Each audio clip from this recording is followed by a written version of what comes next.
గత కొన్ని రోజులుగా భానుడి ప్రతాపంతో అల్లాడుతున్న ప్రజలకు గుడ్ న్యూస్. అన్నదాతలకు చల్లని కబురు. దేశానికి అత్యధికంగా వర్షపాతాన్నిచ్చే నైరుతి రుతుపవనాలు కేరళలోకి ప్రవేశించాయి. మలబారు తీరంలో ఇప్పటికే వర్షాలు జోరందుకున్నాయి. నైరుతి విస్తరణకు అనుకూలమైన వాతావరణం ఉందని 2-3 రోజుల్లో రుతుపవనాలు ఏపీలోకి ప్రవేశిస్తాయని తెలిపింది ఐఎండీ.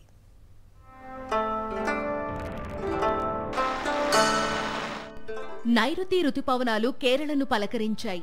8 రోజుల ముందుగానే మలబారు తీరాన్ని నైరుతి తాకినట్టు ప్రకటించింది భారత వాతావరణ శాఖ. సాధారణంగా జూన్ 1న కేరళలోకి ప్రవేశిస్తాయి నైరుతి రుతుపవనాలు. ఈసారి 8 రోజులు ముందే వచ్చేశాయి.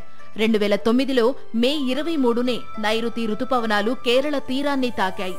మళ్లీ 16 ఏళ్ల తర్వాత ఈ ఏడాది 8 రోజులు ముందుగానే వచ్చాయని ఐఎండీ తెలిపింది. కేరళలో ప్రవేశించిన నైరుతి రుతుపవనాలు మరో 2-3 రోజుల్లోనే ఏపీలోకి విస్తరించే అవకాశం ఉంది. వీటి ప్రభావంతో జూన్ 2వ వారం నుంచి రాష్ట్రంలో విస్తారంగా వర్షాలు కురుస్తాయని వాతావరణ నిపుణులు అంచనా వేస్తున్నారు. కేరళ, తమిళనాడుల్లో ఇప్పటికే ఓ మోస్తరు నుంచి భారీ వర్షాలు కురుస్తున్నాయి. ఈదురుగాలుల ప్రభావానికి తిరువనంతపురంలో చెట్లు కూలాయి. నైరుతి ఎఫెక్ట్తో కేరళ, దక్షిణ కర్ణాటక, కొంకణ్, గోవాలో అతి భారీ వర్షపాతం నమోదవుతుందని ఐఎండీ అంచనా వేసింది. మే 29 వరకు కేరళ, కోస్టల్ కర్ణాటకలో భారీ నుంచి అతి భారీ వర్షాలు కురిసే అవకాశం ఉందని తెలిపింది.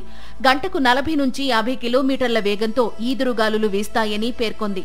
తమిళనాడు, తెలంగాణ, ఆంధ్రప్రదేశ్లో రాబోయే 5 రోజుల్లో అక్కడక్కడ ఉరుములు, మెరుపులతో కూడిన వర్షాలు కురుస్తాయని ఐఎండీ వెల్లడించింది. గోవాకు రెడ్ అలర్ట్ జారీ చేసింది.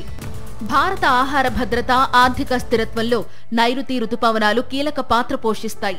దేశానికి అత్యధికంగా వర్షపాతాన్నిచ్చేది ఈ మాన్సూనే.